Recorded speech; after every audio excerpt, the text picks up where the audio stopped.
help you navigate through the woods and to spot predators. Because, of course, if you're vulnerable, you know, and you see giant eyes ahead that are 9 feet off the ground, you're like, oh, fuck, it's a bear. It's Jesus a two-way Christ. street, hunting. It's like, hold on, the hunter's become the hunted. Yeah. That happens. I've had experiences where I've ran into predators in the wild, particularly one time in Canada, I ran into a grizzly bear.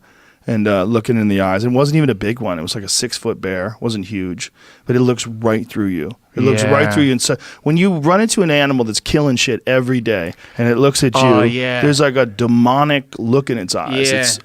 I've seen black bears before. You don't see that look. A grizzly bear, which is, you know, more predatory, they have a crazy look in their eyes. It's really interesting. I made eye contact with a couple of predators. A shark once in a shark cage on like when I was doing that film Sarah Marshall that I'd done years ago, or went in a shark cage and they lower you down and you see a shark come towards you. It's like it's swimming through time. It's like it's come from another era. It looks at you with like you think, whoa, fucking hell, and I was terrified in that cage. And like Ed Norton was there and Woody Harrelson. They were on that island as well. They were mates with people that were on the movie. They got in the water outside of the cage. Oh, they're out of their fucking mind. That's insane, isn't it? The shark was little, and apparently it's not the kind of shark that eats you, but even the eye contact, let alone its fucking teeth, I don't even look at it.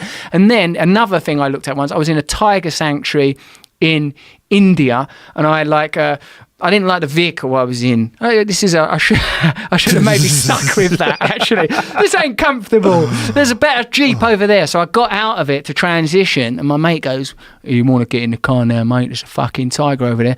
And there was a tiger, like, only 10 foot away. Just this, maybe I'm exaggerating, hold on, a 20 foot maximum. Like, it was near. And the way that thing looked, I mean, because it's so beautiful as well, the intensity of being looked at by that fucking creature.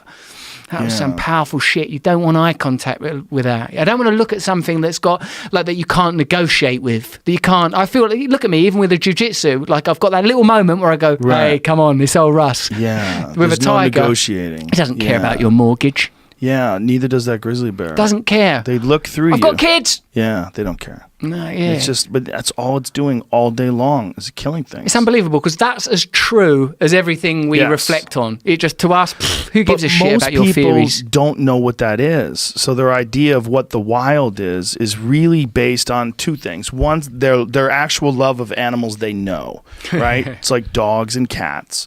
So the animals that we know, we have this connection with them, so we think that these are animals.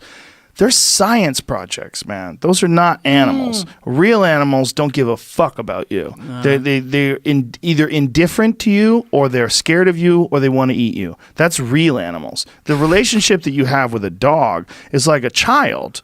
Like, my dog is more like a child to me than he is like an animal. Yeah. I mean, he's like my little friend that doesn't get to speak.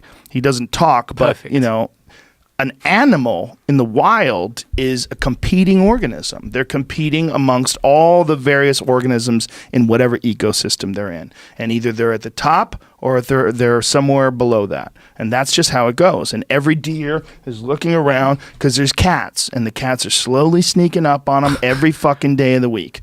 And if you go in a place where there's deer, you best believe there's going to be mountain lions there, because that's how it operates. Right. And when you see that in the wild, it's so rare. It's so rare to be around that. But when you see that in the wild, then you get a deeper understanding of what it means to be an animal.